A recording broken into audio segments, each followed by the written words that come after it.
Bombshell tonight in the investigation of the death of a young man, Nolan Wells.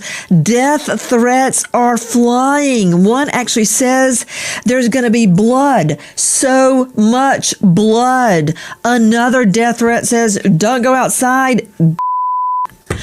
How can anybody do their jobs when they're getting death threats? Not only that, we understand this case is headed to a grand jury. We also learned tonight that the state's autopsy is complete, but is being kept secret. Isn't an autopsy a public document? Why is it being kept hidden from us, the public? What is in that autopsy, the first autopsy of Nolan Wells? Good evening. I'm Nancy Grace. This is Crime Stories. I want to thank you for being with us. Young lady Katie that he was hanging out with, I saw a text message from her alluding to the fact that she never saw him get on that boat at all. They could have been saying, don't die, or is it dead, referring to the bilge pump. Somebody would have seen something if there was a dramatic commotion like this occurring on that boat. I hope Nolan Wells died by accident. I'm not shutting down our Crime Stories investigation until I know.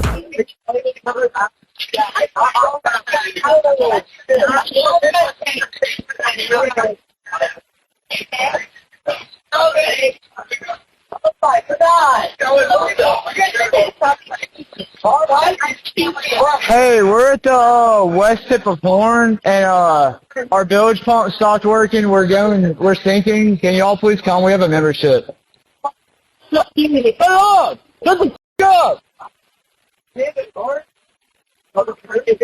What'd you say?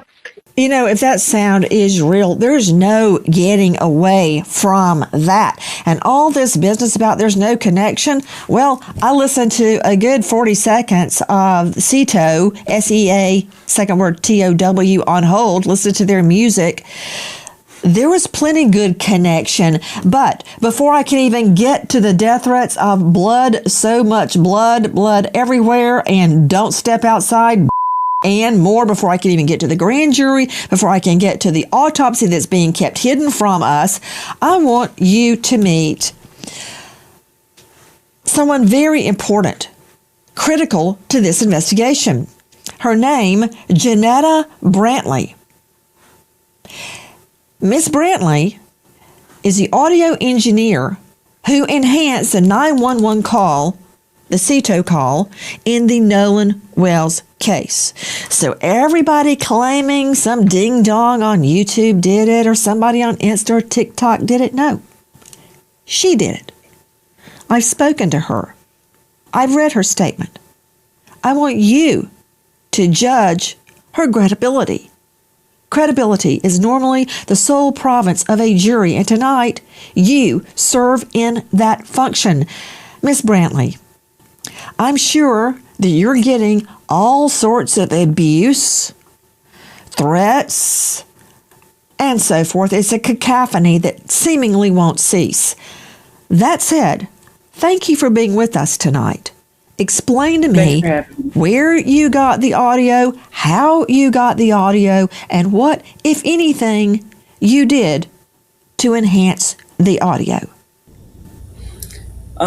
First and foremost, I basically downloaded it off of YouTube from WLOX News's YouTube site. And when I downloaded it, I ripped it off of YouTube. That's the terminology that we use when we take something off of YouTube. But when I ripped it off of YouTube, Pause. And I pulled it in. Pause, please. Objection. Miss Brantley, isn't it true that the audio you got was taken directly by XLO from MDMR, correct?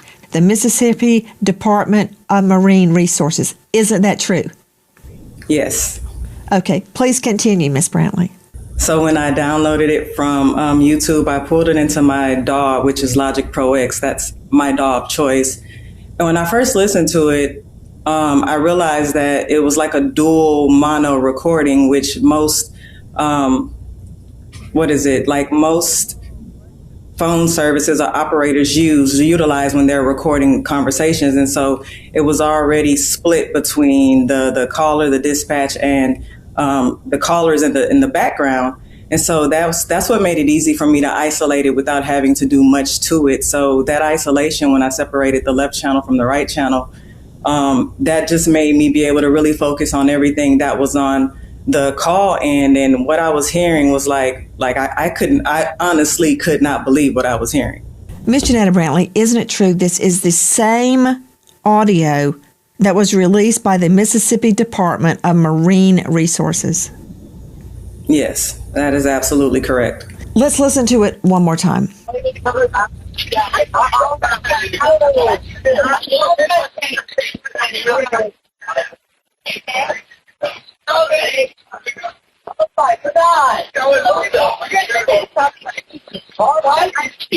Hey, we're at the west tip of Horn, and our bilge pump stopped working. We're sinking. Can you all please come? We have a membership. Hey, up! Shut the up! What'd you say? It's coming up. We're just sinking. I don't know. We're going down now. I don't know the phone number. It's either. I think it's. Try that. Everybody was on this phone. I know we have a membership, guaranteed. I don't have the tag on here. It got ripped off.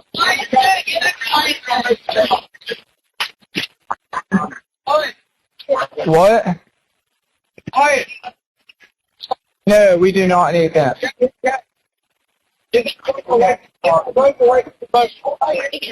Let me go look.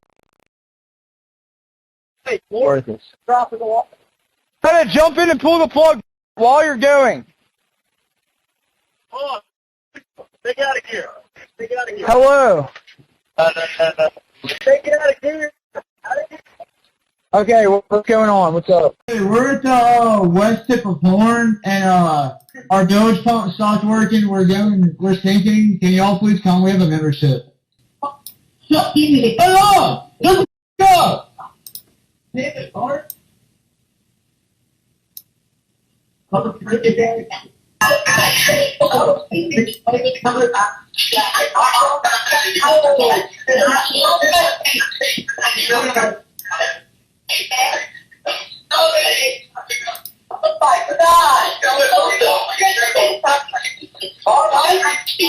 Hey, we're at the west tip of Horn, and our bilge pump stopped working. We're sinking. Can you all please come? We have a membership.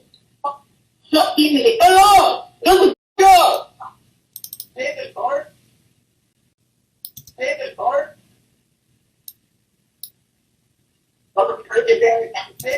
David Bart?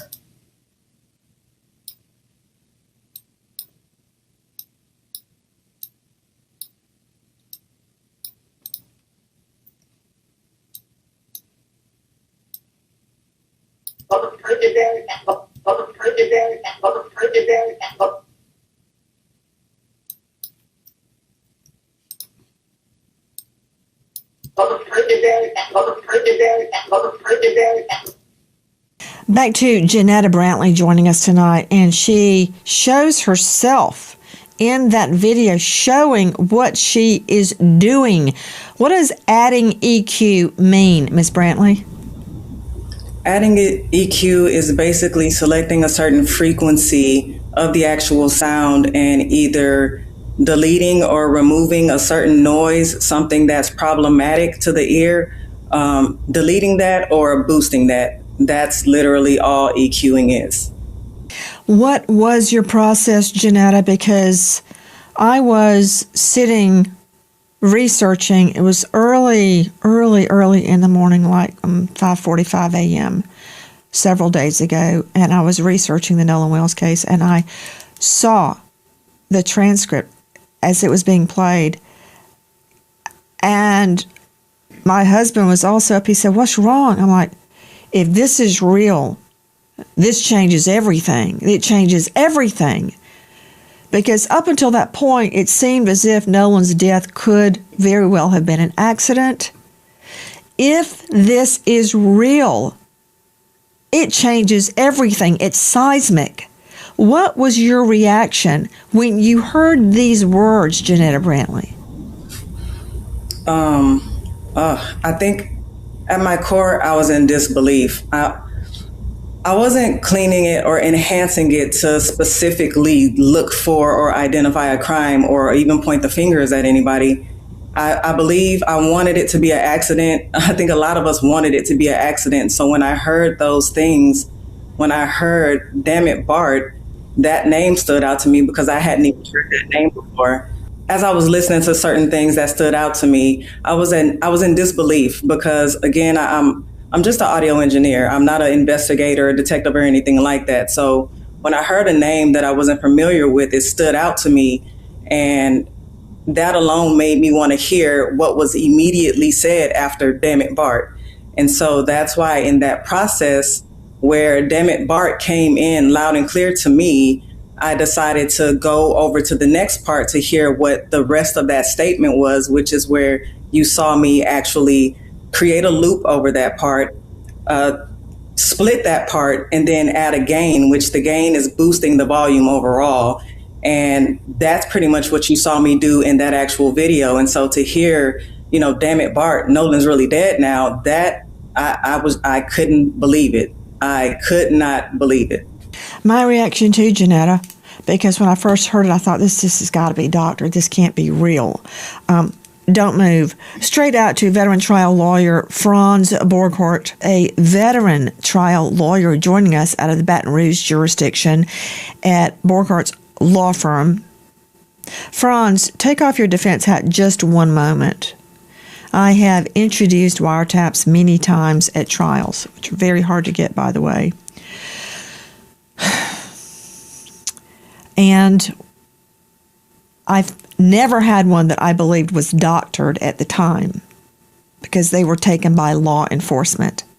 This is from a completely independent source with no dog in the fight, no skin in the game. It's from Dispatch at CETO. And if this is real, this blows the case wide up. Now, you saw Janetta Brantley. You've heard her. I have no reason to disbelieve anything she's saying.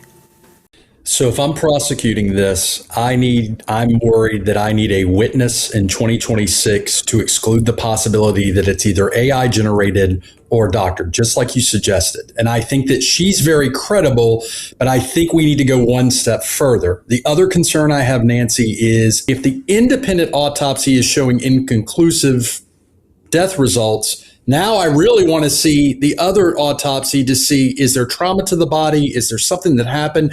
These are the concerns I would have as a prosecutor. But we've now opened the doors to these guys may in fact have committed obstruction of justice. Hold on. You're putting the cart before the horse.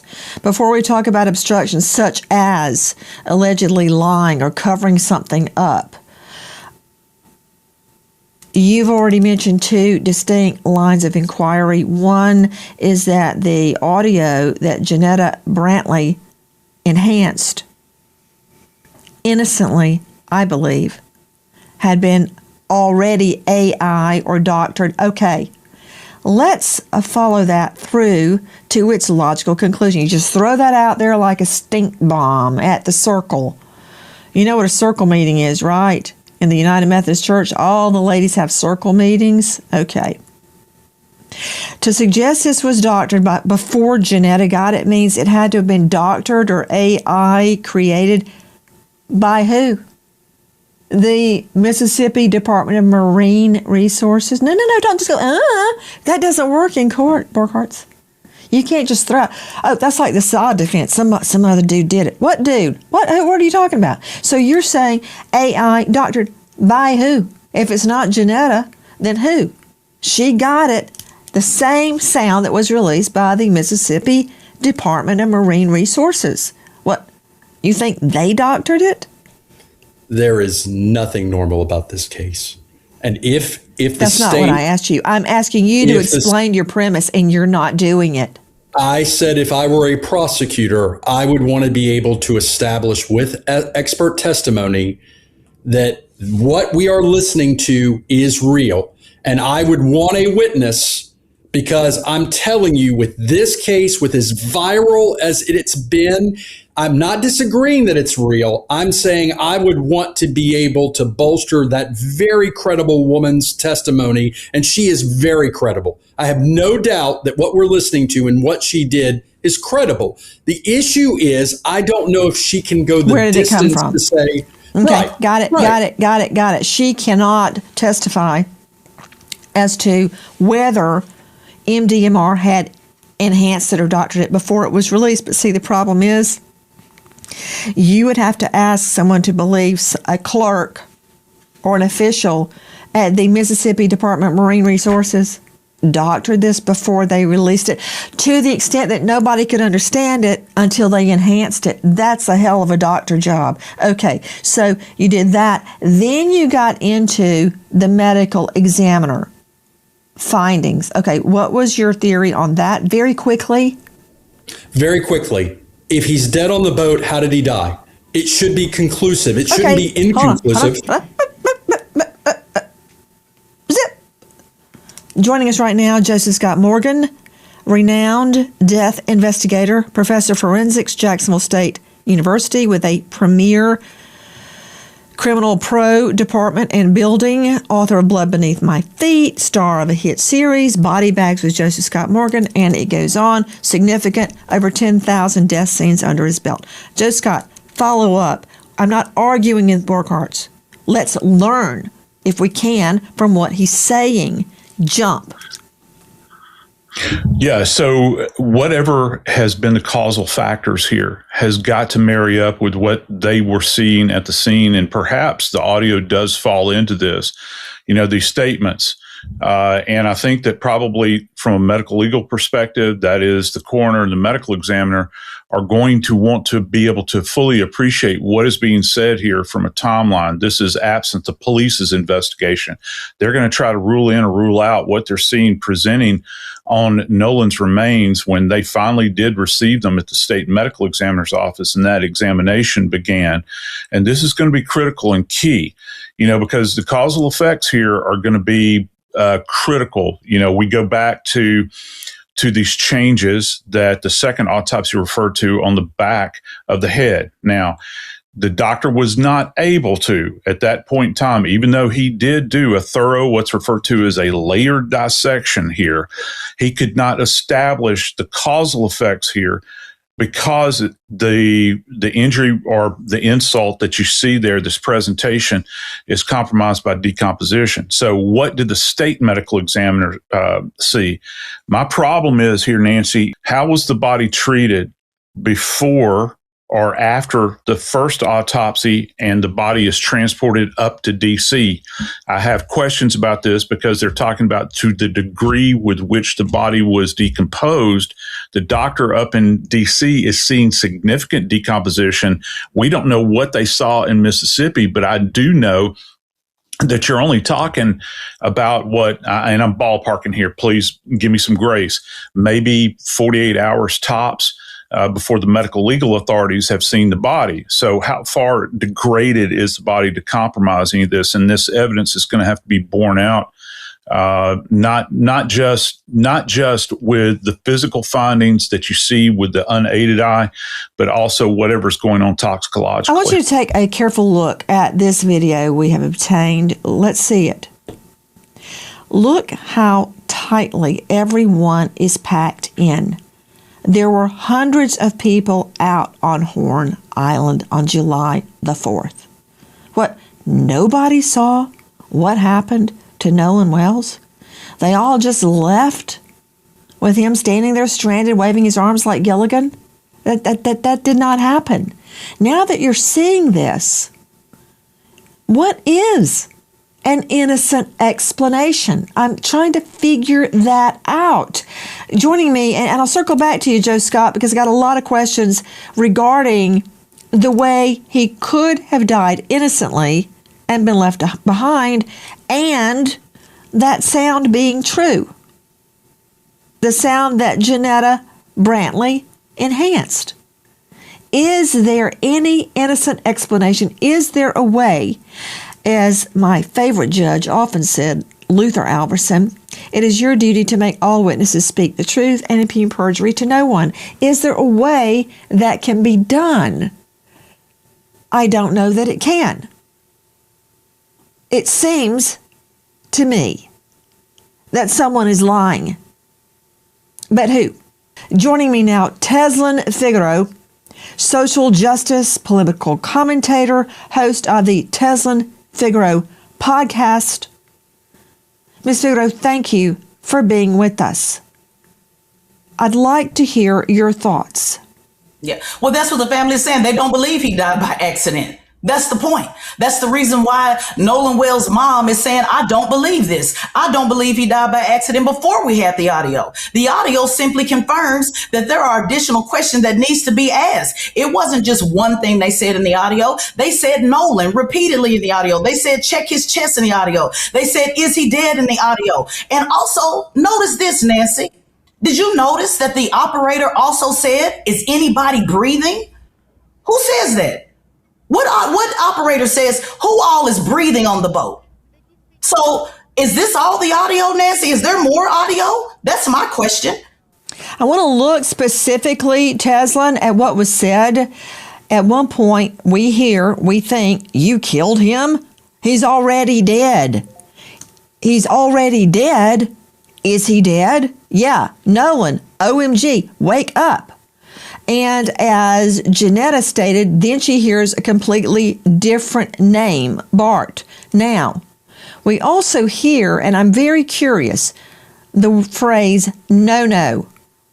Teslin Figaro, was that a nickname of Nolan Wells? I cannot confirm if that's a nickname of his or not. But what I do know is we heard Nolan. What I do know is we heard check his chest. What I do know is that we said, is he dead? What we do know is we heard screams. There's folks out there suggesting that perhaps they were talking to a seagull or perhaps talking to some random bird that was flying around that's called No. There were folks out there that suggested, well, maybe they were talking about the boat. Come on, we got to knock this off, Nancy. We heard what we heard. And so if we were to put this before a jury. Also, we hear, damn it, Bart, No-No's really dead. Damn it, Bart, No-No's really dead. Repeating it over and over and over.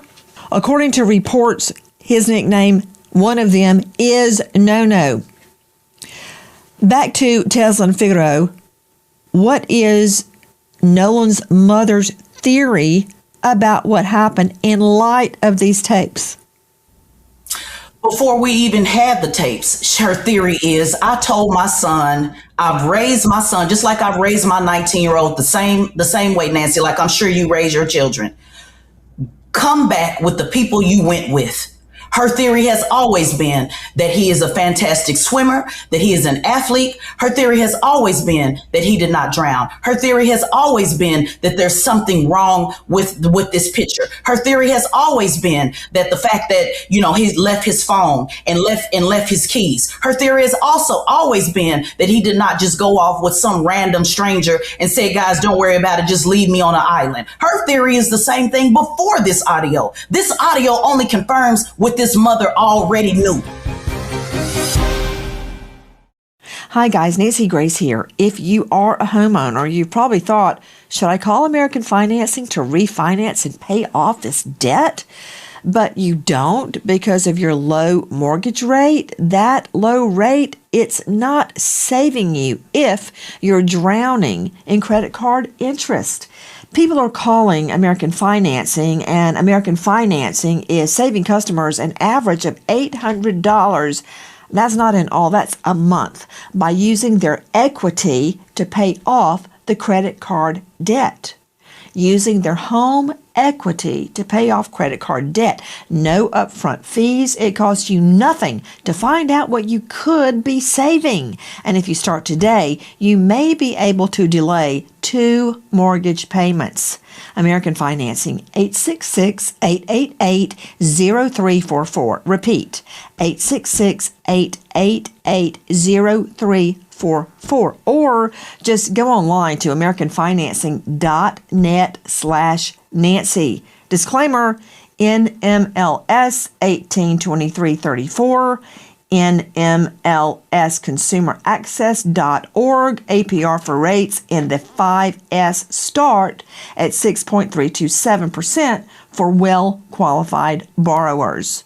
Call 866-888-0344 for details about credit costs and terms. Go to http:// www.americanfinancing.net/Nancy. Average savings are based on borrowers who save over $199.99. And good luck. Joining me now, Susan Hendricks, investigative journalist, author of Down the Hill, My Descent into the Double Murder in Delphi, who has been on this case from the beginning. Susan Hendricks, we all know that everyone in our country is innocent until proven guilty. And regardless of how you or I or anybody else feels, that includes the young men on the boat with Nolan Wells. Mm-hmm. We have a lot of questions that have to be answered. Is this sound real? Has it been enhanced? Who enhanced it? Was it AI or doctored before Janetta Brantley pumped it up so we can hear it? I want you to hear another version. You can see that I have the CTO channel completely muted, so we're only listening to the callers. Then I go through and simply raise the volume of all of the chatter we hear at the beginning of the call.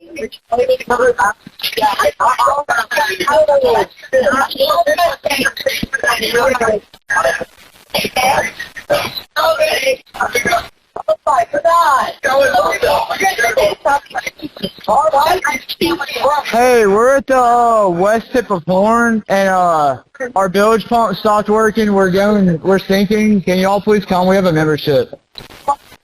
Hey, up! Shut the f*** up! Damn it, Bart. Susan, that was enhanced by my producer, Sydney. I know her like that.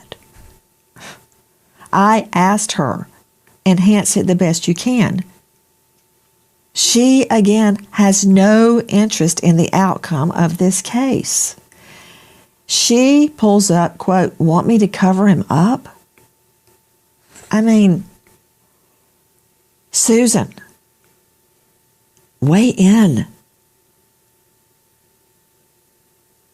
I was listening to the enhanced version, both of them now, not doctored, by the way. There's a big difference there. Have you ever heard, Nancy, on Instagram where you listen to two things and your mind goes to what you're thinking of, like green car or moon boat? What are we really hearing? I believe that something nefarious did happen. Where I think the answers will be, again, this is my opinion, but I believe something happened there and we're not hearing the full story. And you pointing out, Nancy, how crowded that area was. So let's say what people are claiming, that it was an accidental drowning. No one saw. Look here at the crowd. Nobody saw what happened. And all of us have our phones on us all the time. No one recorded this. I think the answers are in the timeline and also the autopsy, when we will hear answers there. You're seeing video from the Officer Tatum show, and I don't know what they were trying to show with it, but how can someone be dead and floating in the water and nobody notice?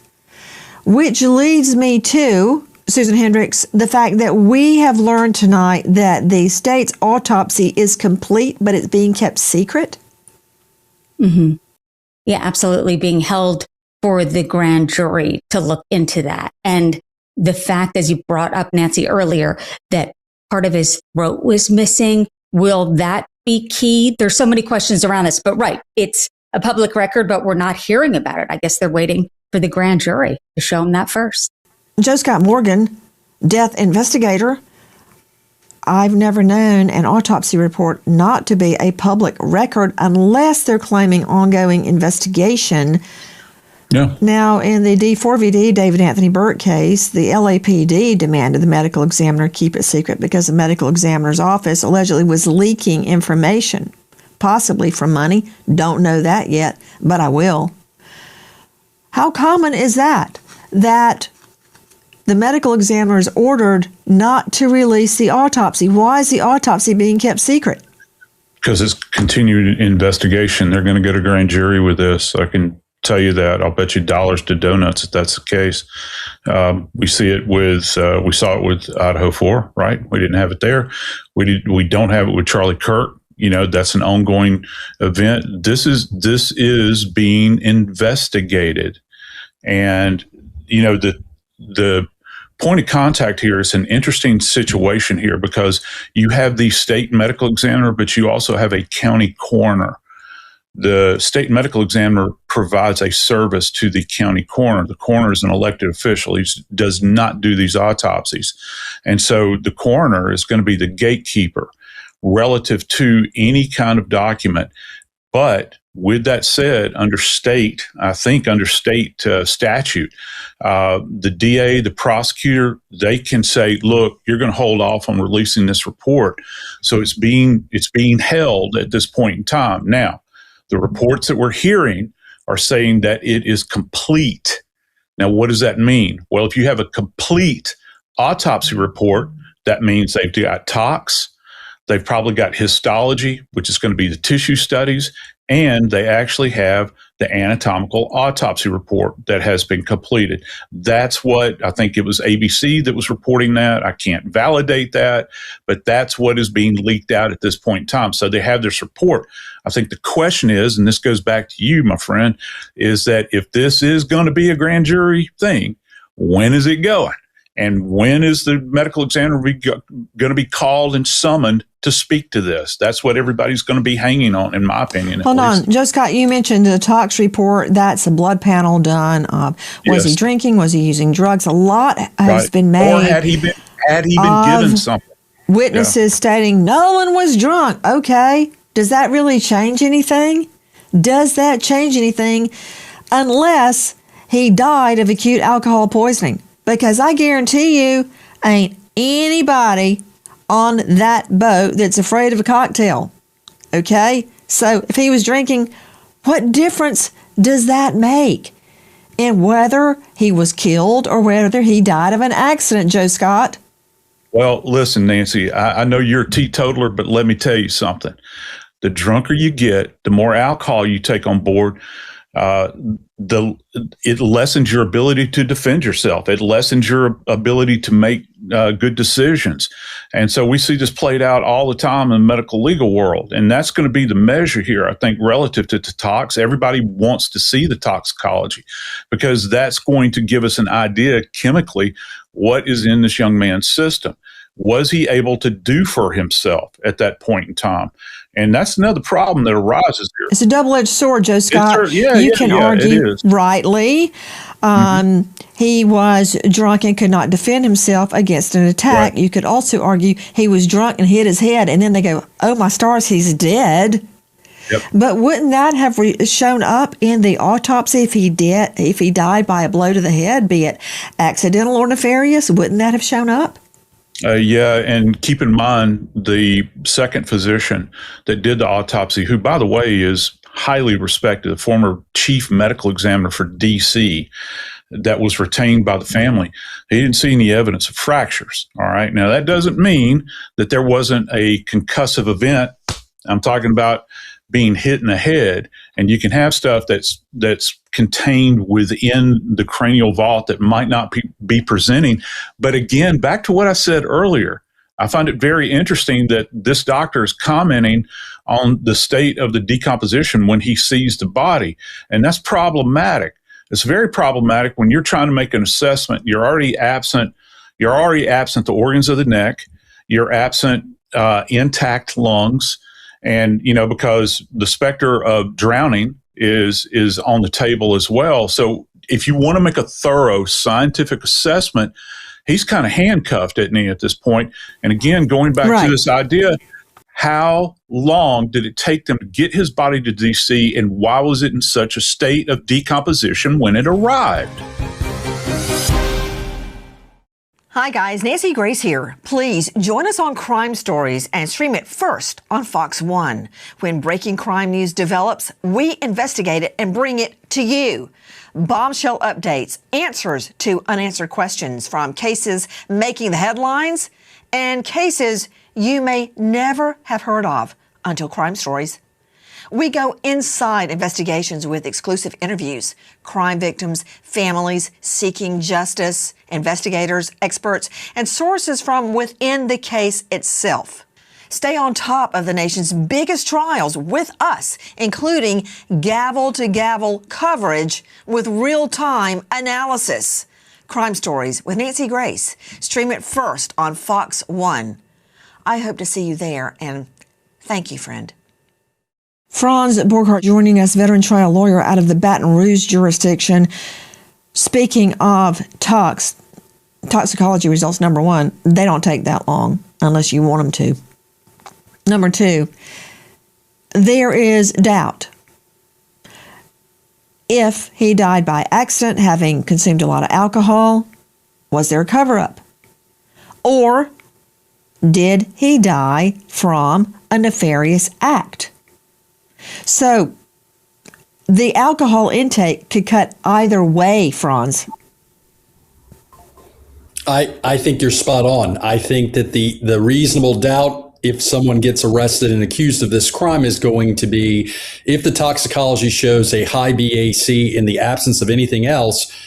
What you yourself said, could it have been foul play where he couldn't defend himself, or foul play in so much as he got injured because he was quote unquote drunk? That remains to be seen. But I don't discount the fact. Put him up, please. Let me see, Borghardt. You're saying foul play, but it could have been something as simple as horsing around on the boat and him hitting his head. It could be somebody whacking him in the head. It could be finding him in the water face down.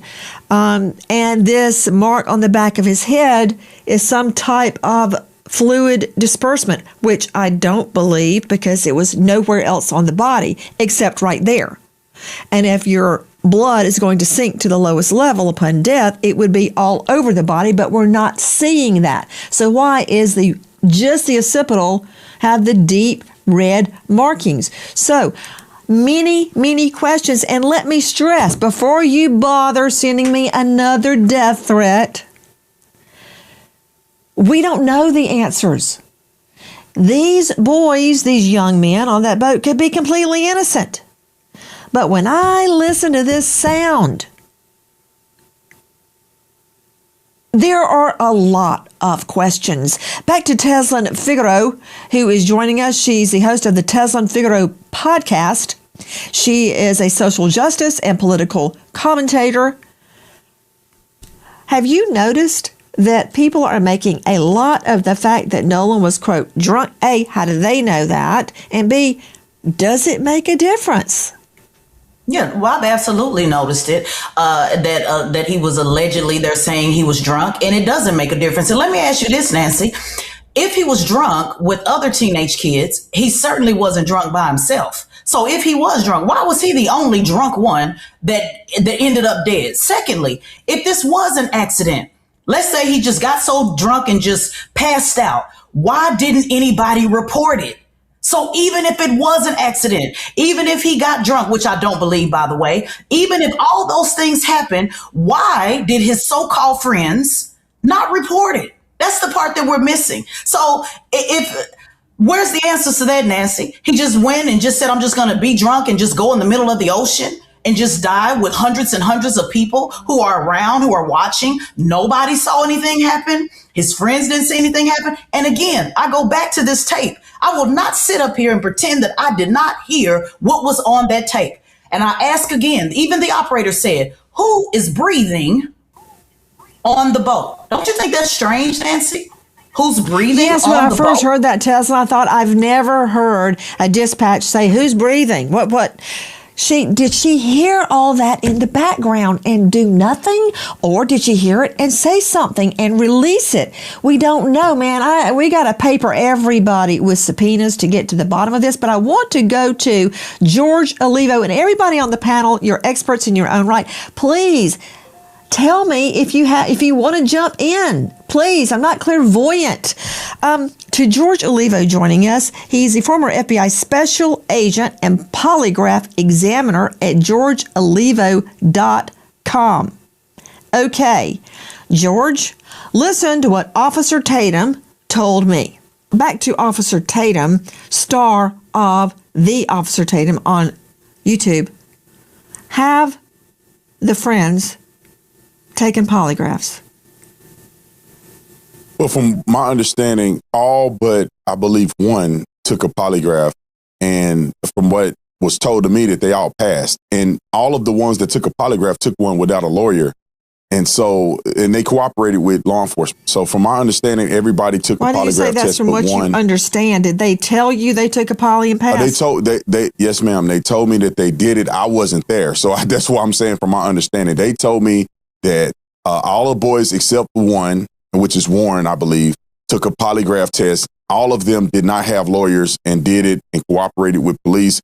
Warren also cooperated with police. I just believe he didn't take a lie detector test, but Warren is the young man that I interviewed. So according to what they told me, they all took a lie detector test and passed. And it's an equivalent of a lie detector test. It's not a traditional lie detector test, but it's the same theology of trying to get to if a person is lying. I don't know the name of it. It's an equivalent of a lie detector test. It's a different methodology. I don't believe it was a polygraph test. I believe they took other stressors in order to analyze if the people were telling the truth or not. So then the answer to did they take a polygraph would be no. He's charming. He's well-spoken. But that was no. That was a no. They did not take a polygraph test, and not all of them took the, as he is calling it, the equivalent. Okay. George Olivo, in my experience as a trial lawyer, there is no equivalent for a polygraph. Tell me the various bodily indicators a polygraph measures.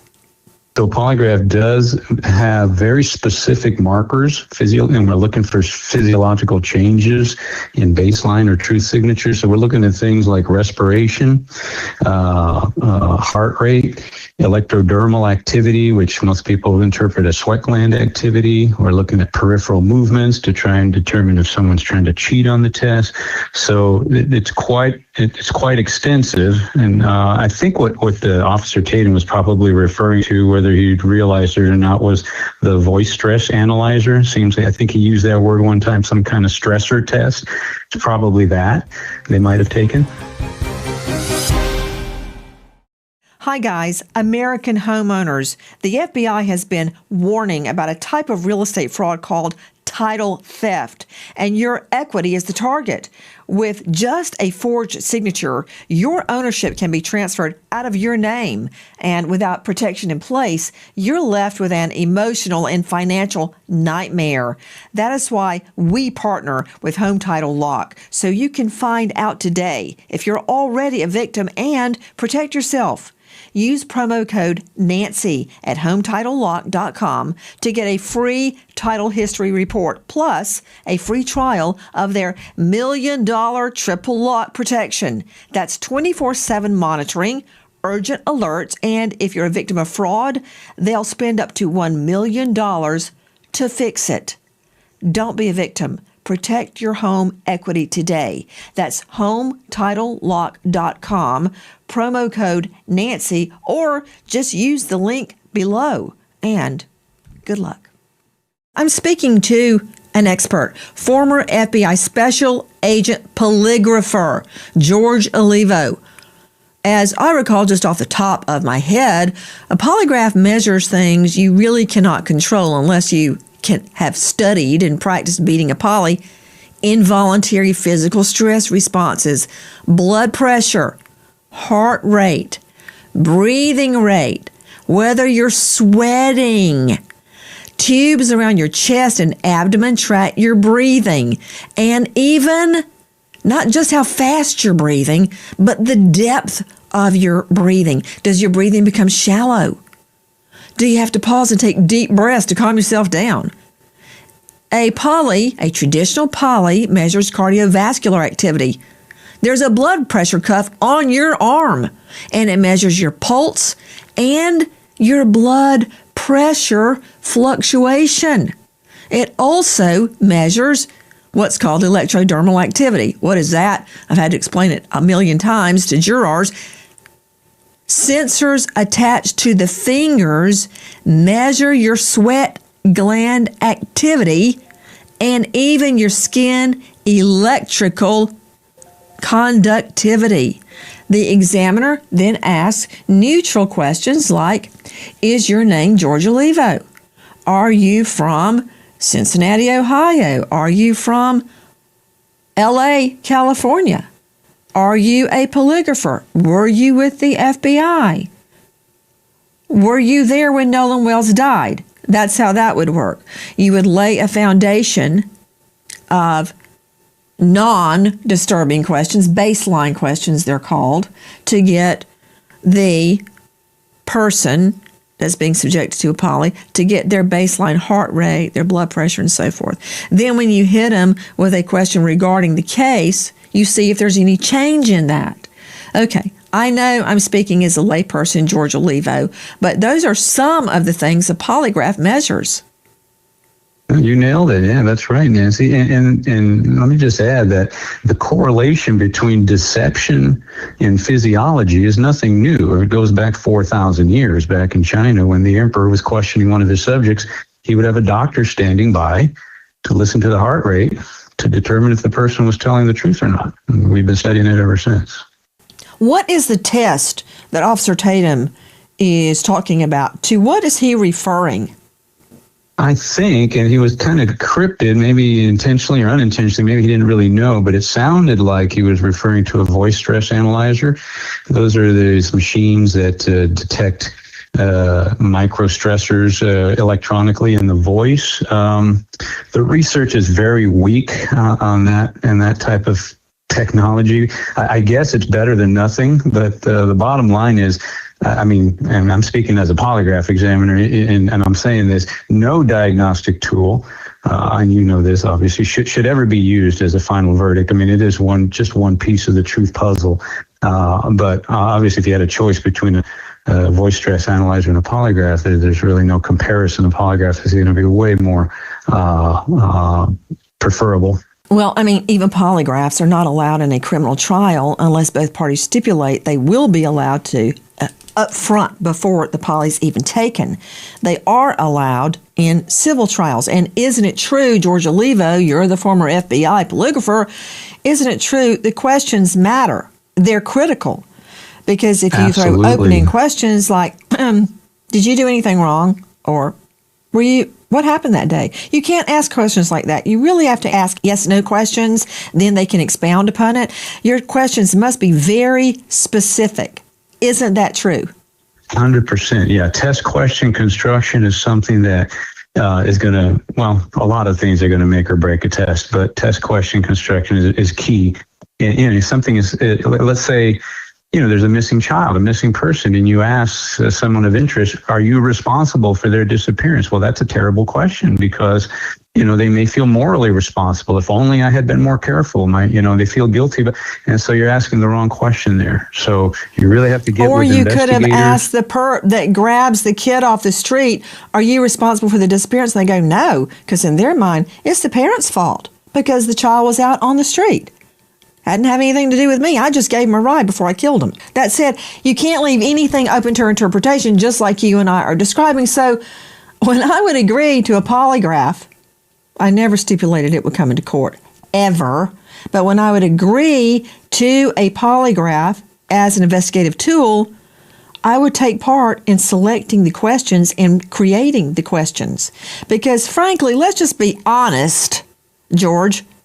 A voice stress test where the prosecutor or the investigator is not in charge of the questions ain't worth a hill of beans, technical legal jargon. That means nothing to me. I'd agree with you there. Let me put it more clearly. Voice stress test, my rear end. That ain't coming into court. In fact, I wouldn't even pay any attention to it. Now, you give me a polygraph where I help fabricate the questions? Maybe. I want to know who is the polygrapher. Is he somebody the defense hires all the time so they're beholden to the defense? No, I want somebody like Olivo that did it with the FBI. So telling me these boys, as they call them, they're young men, took, first it was a poly, then I find out it's a voice stress test, took a test and they passed. Oh, except one of them didn't take it. That means nothing.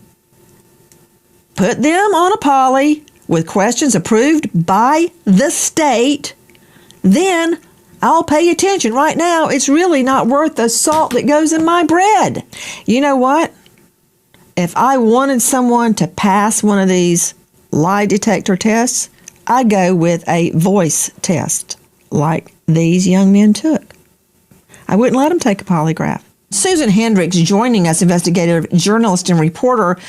Death threats, including one that says, blood will be everywhere. What was that? That was from a man out of Sacramento, now arrested and threatening the judge, who is the stepmother of Warren. And talk about frightening, saying a lot of blood. There'll be a lot of blood like there was on the boat, but yours will be much faster. The perp is Joseph Alfredo Vasquez Dumars, arrested Thursday on charges of interstate transmission of threatening communication. Now, these are federal documents. What did he threaten one of the young men's mom with, Susan? The threats were against Warren, one of the boys on the boat, his stepmother, who is a judge. And it was graphic. It was brutal, saying there will be blood everywhere, threatening her life, talking about on the boat, saying it really does. It says that he is sending a bomb to her office that will, quote, blow you away when you see it. Once that package is open, the timer will start. Then you have 10 seconds or less to ask God for forgiveness. So much blood everywhere, hard to clean, especially from a boat. That was in that letter. And there is another death threat, Susan Hendricks, to Mississippi law enforcement saying, don't go outside. What happened with that? Yeah, Cincinnati, Ohio woman calling 2 officials out of Mississippi several times, more than 25 times. Here is her mugshot. And you're right. Don't go outside, saying there's a bomb. So the threats are they're taking them seriously, as they should, and 2 arrests so far. That's right. A woman now accused of bomb threats to government offices related to the Nolan Wells investigation. This is an Ohio woman facing federal charges. Michelle Francine Edwards, just charged in the U.S. District Court, Southern District, Mississippi. 1 count, transmitting threatening communications to interstate commerce. Okay. Nobody can do their job appropriately when they're under a death threat. That's against Mississippi law enforcement. Trust me, there are people within law enforcement that are trying to do the right thing. Threats on one of the young men's mothers. That's not all. Teslin Figaro, Nolan's family, has gotten threats too. Absolutely. And, I don't condone violence on anybody, but I do want to put some context behind this, Nancy, as well. I was a police officer in the Air Force. You're talking about government officials, meaning I'm sure the judge has received threats. I'm sure the police officer has received threats, although they should not happen. But these are individuals that have taken, just like you and I, have taken on, positions that it comes with the territory. You have received death threats. I have received death threats. So the people that's not being talked about that's receiving the death threats is Nolan Wells' mother and father. Why is nobody talking about the death threats with them? They've reported it. Why isn't anybody arresting the people who are actually harassing the victims? It's online. It's available for people to see. So I just find it very interesting that there's so much sympathy for a police officer who not only do they receive death threats, they put their life on the line. They signed up and raised their hand to say, hey, pick me for the death threats and pick me to give my very life, as I did in the Air Force. So it is not right what is happening, but we also have to shine a light on the actual victims the actual people who are grieving the loss of their son, and nobody gives a damn about the death threats that they're receiving. I want to be very clear, Miss Figueroa. You say nobody cares. That's not true. I care. I care. I care about the death threats on Nolan's mother and his family and his team. I also care about death threats on one of these boys' mother and on law enforcement. And yes, my first death threat, oh my goodness, came back in the 80s. But guess what? They faxed it to me from the Fulton County Jail. So that wasn't much of a mystery. But with every time you take a position, you make people angry. The thing is, if these threats, including the ones on Nolan's mother, the mother, you know what I'm doing all night long till 2 o'clock, Miss Figueroa? I'm packing my children to go away to college. That's what Nolan's mother should be doing tonight. She should be getting him ready to go back to school. Instead, she's visiting his remains. And now, death threats. We want justice in this case. We don't want secret grand jury proceedings. We don't want secret medical examiner reports. We want all threats investigated. We want the truth behind that audio. I want to know. And I want everybody on that boat polygraphed. We want answers. If you know, or you think you know anything about this case, dial 228-769-3063. Tonight, we honor Canine Echo, protected while serving the Sartell PD, Minnesota, because a group called Vested Interest in Canines created a bullet and stab-proof protected vest and protected Echo. These things aren't standard. They're over $1,000 each. And I've seen many canines die on crime scenes. Protect those canines who protect us. We remember an American hero, Officer Brian Huff, Detroit PD, shot in the line of duty after 12 years, leaving behind his wife, Melissa, and their son, Blair. American hero, Officer Brian Huff. Thank you to our guests for being with us tonight, but especially to you for joining us in our search for the truth. However it may pan out, if it brings down the courthouse walls, so be it. We want the truth about Nolan Wells. Nancy Gray signing off. I'll see you tomorrow night, and until then, good night, friend.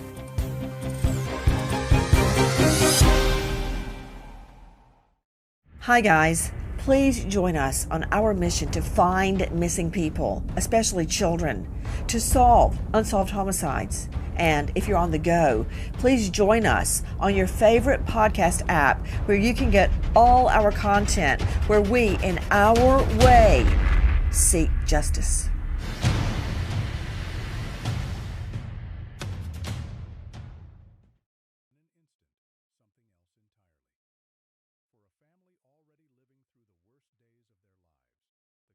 Was a vital clue buried beneath the CTO recording, or were listeners hearing meaning created by noise, enhancement, and expectation? As the emergency call was replayed, one fact carried greater weight. When the boat reached the mainland, Nolan Xavier Wells was already missing.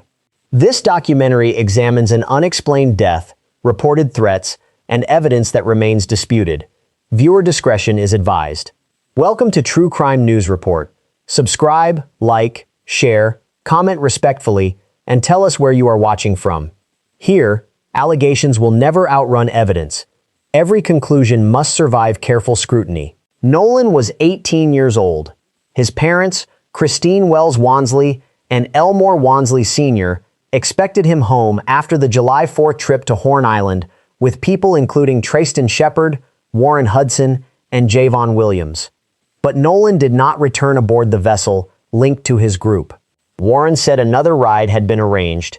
Katie McCormack reportedly believed Nolan had already left. His phone reached the mainland without him. Christine later reported him missing, and Nolan was recovered near Horn Island on July 6th. Sheriff John Ledbetter investigated, while Coroner Bruce Lind confirmed his identity. Homicide had not been officially established. During the return journey, the vessel began taking on water, prompting a call for assistance. Bart Edmiston Jr. reportedly helped the distressed boat. Accounts described a problem involving the transom plug, a fitting that allows water to drain from the rear of a boat when handled. Bart Edmiston Sr. and attorney Russell Latino later addressed accusations directed at Bart Jr., who reportedly cooperated with investigators and supplied relevant material. He had not been publicly named as a suspect. His documented role concerns the emergency response. The call may explain the boat's difficulty, but it cannot independently establish Nolan's final movements. The confirmed portion of the sea tow recording is straightforward. A caller reported that a boat was taking on water and requested help. The controversy lies in disputed background voices. No interpretation is authenticated. Forensic audio expert Jennifer Owen warned that reliable examination requires the original, least compressed file. Engines, wind, distance, overlapping speech, digital compression, repeated enhancement, and listener expectation can reshape what seems audible. Attorney Ben Crump announced that Nolan's family had obtained the complete recording and requested professional analysis. Clarification should reveal information already present. Alteration introduces sounds or emphasis not supported by the source. Any enhanced version must therefore be compared with the original recording. The audio drew public attention, but another completed report remained outside public view. Warren Hudson maintained that Nolan planned to leave with another ride. Katie McCormack reportedly understood that Nolan had already departed. Trayston Shepard said the voice in the confrontation video belonged to him, not Nolan. Javon Williams saw Nolan on the island and said phones were left aboard a boat. Christine and Elmore said Nolan would not remain without dependable transportation. None of these differences alone proves dishonesty. The question is, which account matches authenticated timestamps and communications? The Mississippi State Medical Examiner's Office completed its examination of Nolan, but the autopsy reportedly remained confidential while investigators continued working. Completion means the report may be finished. It does not mean the findings have been released to Nolan's family or the public. Authorities said the investigation was expected to go before a grand jury, which reviews evidence and considers possible charges. It is not a trial, and its involvement does not prove that Nolan's death was a homicide. No unreleased cause or manner should be treated as established. Yet, while the authentic report remained restricted, an imitation appeared online. Mississippi Department of Public Safety Commissioner Sean Tyndall said a toxicology document circulating online was fraudulent, as people reported. Authorities warned that artificial intelligence and misinformation can be used to imitate official records.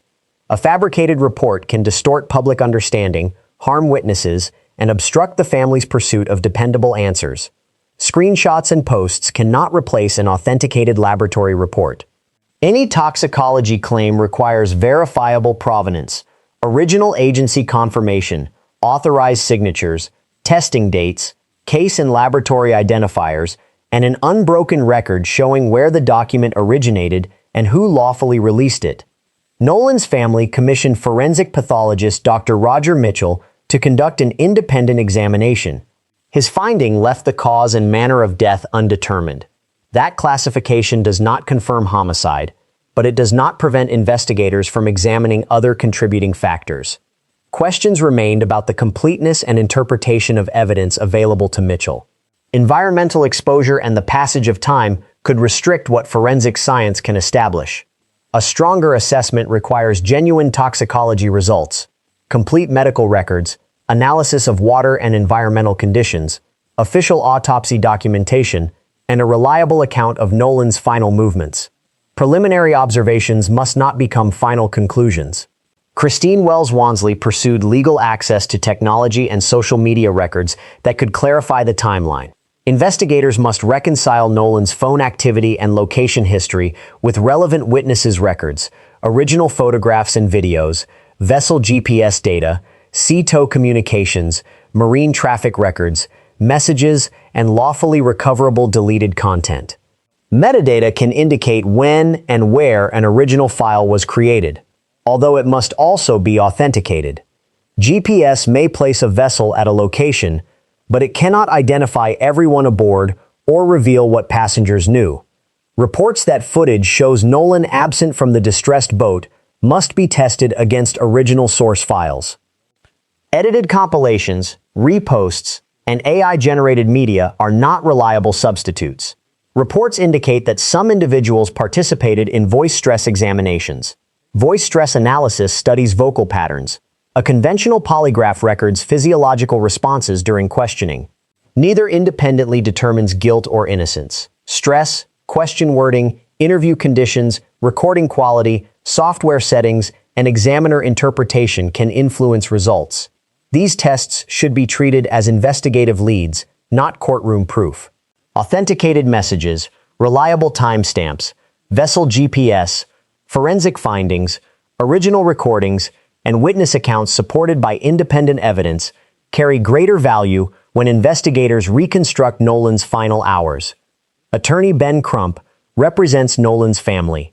Reverend Al Sharpton and the NOC called for transparency and a complete investigation.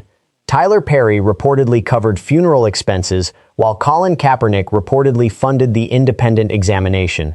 Public figures supported a reward, but verified terms and conditions govern any claim. The family and its advocates raised concerns about racial bias. Those concerns are not proven findings. Attention now turns toward the anticipated grand jury review. Unresolved evidence created a vacuum, and competing narratives filled it. Public questions about timelines, recordings, and official findings remain legitimate. Harassment, invented documents, threats, and unsupported accusations do not. Michelle Francine Edwards and Joseph Alfredo Vasquez Dumarche were reportedly charged in separate cases involving alleged threats. Edwards allegedly targeted Mississippi government offices. Dumarche allegedly targeted a judge connected through family to the boat trip. Other threats were reportedly directed toward officials, Nolan's family, witnesses, and associated individuals. These charges do not establish what happened to Nolan. Intimidation can silence witnesses, consume investigative resources, and weaken public confidence in legitimate findings. Bart Edmiston Jr.'s documented role remained limited to reportedly helping the distressed boat. Bart Edmiston Sr. and attorney Russell Latino responded to online accusations with a reported cease and desist action. Their objections addressed allegedly edited recordings, threatening messages, unsupported labels, and misinformation presented as fact. Repetition cannot convert an allegation into evidence. Nolan's family has every right to demand answers, while uncharged individuals retain the right to fairness. Social media can raise questions, but it cannot lawfully or reliably convict anyone. If prosecutors present the case to a grand jury, jurors could examine witness testimony, forensic findings, digital records, audio evidence, and investigative reports. The evidentiary record may include work from the Jackson County Sheriff's Department, Mississippi Department of Marine Resources, Mississippi State Medical Examiner's Office, Coroner Bruce Lind, Sheriff John Ledbetter and his investigators, CETO, and the family's legal and independent forensic team. Grand jury proceedings are generally confidential. Unless the legal process advances, there is no courtroom verdict, no sentencing, and no proven homicide, only evidence awaiting careful formal evaluation.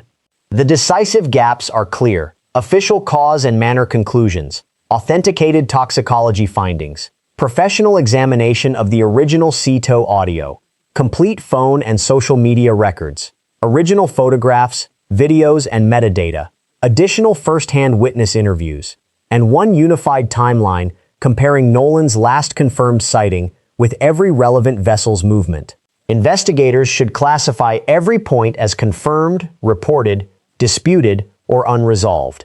The strongest conclusion cannot depend on one recording, witness, or document. It must carefully explain the physical, digital, medical, environmental, and testimonial evidence together, without forcing uncertain facts into a preferred narrative. One fact remains. Nolan went to Horn Island but did not return with his original group. His final movements and medical explanation remain unresolved. His family deserves an account supported by evidence. Witnesses and named individuals must not be treated as guilty without proof. Can authenticated audio, GPS, phone, video, forensic, and witness evidence establish what happened after Nolan was reliably seen? Subscribe to True Crime News Report and activate notifications for verified updates. Comment respectfully on evidence investigators should prioritize. Then share this documentary so factual reporting travels farther than misinformation.